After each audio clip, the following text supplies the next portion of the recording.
So I kind of spoiled myself on watching the episode early. So if you guys don't want spoilers, I'll give you guys a couple moments to like back out, and then you can come back after seeing the episode, and we can go from there. All right. Okay, so I'm guessing if you're still here, either you came back or you decide you don't care about spoilers, or you already saw the leaked episode online. I just couldn't help myself, guys. I had to watch and see what happens, and woof. If you were looking for like an emotionally like big episode, you found it, because holy shit. So this episode is pretty much Luz going into the Emperor's castle and trying to rescue Ida. And we finally get a lot of answers. And what I like is that we get answers, but we don't get a lot of answers to everything. Like, stuff that's going to be probably big moments in the second season, which we already know is coming. We just don't know when. So in this... first off, hats off to Luz for showing off how powerful she is. She only knows 3 spells, and yet she can actually fight the fight the Emperor is a loose term. I say that very loosely because I feel like the Emperor was playing with her. Very much he was playing with her. And I actually really dig Belos as a villain. He's intimidating. I like his voice. I was expecting like something old and proper, or something like deep, like almost like a Darkseid or like a Megatron. But no, he's like this very sophisticated and very like stern kind of voice, really. And I actually want to talk about Belos real quick. I got some theories I want to throw out there for Emperor Belos. I got 2. Why'd I put 2 theories? So my first theory is about Belos is that, because we do know that what he wants is the door to Earth. He wants Ida's door to Earth. And he thinks, yeah, and he tells Luz, oh, you think we want to invade it? No, that's not the case. It's something bigger.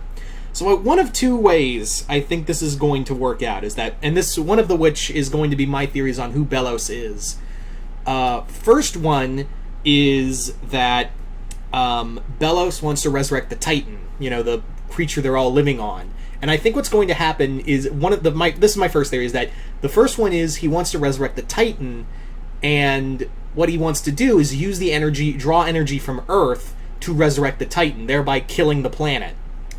The other one, and this is one that I'm thinking more because there's this whole Day of Unity approaching, and my whole thing is, and this is a more credible one, is that Emperor Belos, like Luz, came from Earth, but he can't get back. He somehow stumped 50 years ago, because the Emperor didn't show up until 50 years ago. So I think what it is, and this is going to be more in my theory of not who he really is, but more like where he came from. I think Emperor Belos came from Earth. Not the same way as Luz did, but more like he stumbled in there. He found a way, like there was another doorway, he found his way to the Boiling Isles there, and specifically he found his way to the Titan. And through the Titan, he started to learn through magic, and he became he was studying with like the meat, and he was studying like with the flesh, and learning how to use magic through it, and then it like slowly overtook him. Like something out of Lovecraft, like something like Dagon or something, where the student eventually like morphs more and more with the master. If you want to go more like it, he's kind of like, I think he might be a lot like a good comparison would be Rasputin from the Hellboy comics, where each time Rasputin came back, more of the master came with him. Those ancient dead gods, they came back with him. So more of the power he drew from them. So I think and also Belos' wand is very technological, and it's very connected to the Titan itself. So I think Belos can't use magic, and I think how he, that also plays in the whole him consuming talisman energy. It's not like Luz, who's learning how to use all these glyphs. He's draining the magic personally, like he's completely absorbing the magic itself from these different things, and is consuming that magic, and it's having, while he is able to use a mass amount of magic, it's also like killing him, because you do see in some cases like he's breathing heavily, he's also like walking a little different. So I think it's a double-edged sword that he's consuming the magic from these phalismans, and it's like it's like a drug to him, it's like cocaine to him, where like he gets all this power, but at the same time it's killing him at the same time. But getting back to the Day of Unity, I think the other thing he's trying to do is open a portal to Earth and merge Earth with the Boiling Isles. I think he's got it in his head that, Unity, he can bring light and order to Earth the same way he did to the Boiling Isles. And the only way he can do that is through magic. So it's not so much an invasion, it's more like, kind of like the end of Star vs. the Forces of Evil, but not completely fucking contrived and stupid. No, I will not let that go, Darren Nefsey. Anyway, so yeah, obviously that's going to tear the world apart. So those are one of my two theories. Either he's going to bring the Titan back and hurt the planet in doing so, or, and this is the one I'm leaning towards more to, is that he's going to use the door to open a gateway and merge the Boiling Isles into Earth, because Earth can't use magic. We did see when Lilith and Luz went back to Earth, we did see briefly that Luz's magic can't be used on Earth. So Belos may be coming from Earth, and he's like, the Earth is chaotic, and I brought peace and order to my new empire. And Luz in the background going, your new empire? So that's, I think, I'm leaning towards option 1, but option 2 is up there too. But again, I could be totally wrong on both. I could be 100% totally wrong on both theories, honest to God. I've been wrong on theories before, so I could totally be wrong on that, but those are the two theories I'm working on right now, is that Belos is originally from Earth, and he is draining magic, in an inhuman way, and it's having an inhuman effect on him, and now he wants to return to Earth with all this power and merge the two and bring order to his, quote, version of order to Earth. Or he's bringing the Titan back and something like that. Anyway. So yeah, let's talk about the other stuff. We get to see the backstory of why Ida and Lilith have that rivalry, and why Lilith cursed Ida. It was heartbreaking, really. And I really like that Lilith kind of owned up to it and is now going to be a mainstay of the main cast, by the looks of it. So, yeah, and they now share the curse. So I'm wondering what Lilith's monster form is going to look like. I'm really curious to see what Lilith's beast form is going to be. And also, does that mean Ida can just transform back and forth from being a monster to a witch now? Like, is that like a beast morpher thing now? Can she do that? I don't know. And now that the portal is ruined for the time being between Earth and the Boiling Isles, who not only can Luz not get back at any time, but also that means the letters are probably not coming in anymore.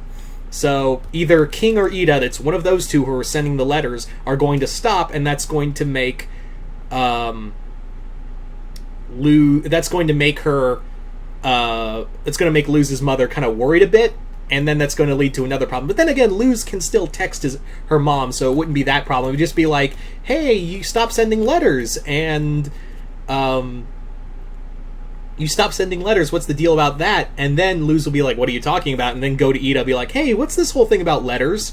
So yeah, she could still keep the lie up with the texts, but now it's going to come into play of who's sending those letters, which I'm thinking is either Ida or King. King, I'm leaning towards more because he clearly doesn't know how to spell her name, and is also how those letters you briefly saw in that message, it was very much like, okay, that's something King would write. So it is probably King writing those letters, but I wouldn't put it past Ida either.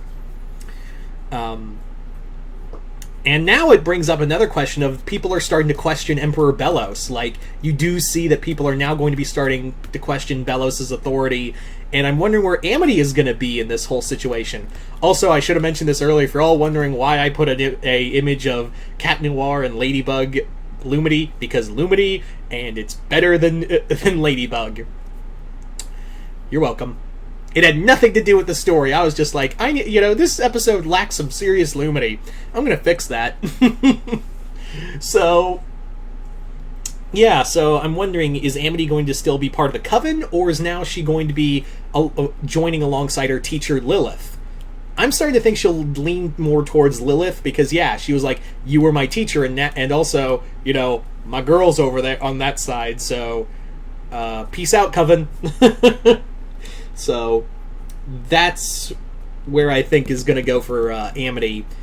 But yeah, it's very much a season finale that was very satisfying, and it really opens up a lot of doors to where this show is going to go now. I am so freaking excited for what kind of new turns this is going to be. Also, side note, I know this was in the previous episode, but now we see why Hooty is around. Now we see why Hooty is kept as the house demon. Because he is the stuff of nightmares to anyone trying to cross into the house.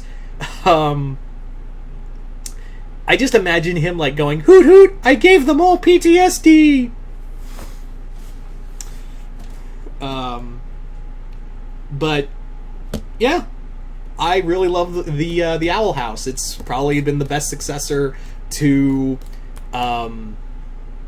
Gravity Falls. Not to discredit Amphibia. Let me state that, yeah, Amphibia has also been really good. Amphibia has also been really excellent, and I've been loving what that show's been going to, and maybe I'll do a season 2 finale of that, because I was half in, half out on season 1, but I rewatched the rest of season 1 on Disney Plus, and I was like, this is pretty good and it's pretty fun. And season 2 looks like it's getting strong. Like, season 2 clearly is getting stronger. Yes, I did watch the Gravity Falls quote-unquote crossover, and that was pretty fun. And Kristen Schaal did show up in the latest episode with the possible villain, King Andarius. So, I'm really excited. I really like this. Disney has clearly shown that Gravity Falls kicked open the door for all these great shows, and I'm super excited to see where season 2 of Owl House will go. I think it also got confirmed for a season 3 already. The second season is already underway, so we already don't have to worry about that. And I'm really excited to see this just continue onwards into just excellence. Yeah. So you guys tell me in the comments below, what did you guys think of the Owl House Season 1 finale? Did you guys like it, hate it? Just comment below, let me know. And once again, I'm Mr. Multiverse. I'll see you next time in the Multiverse.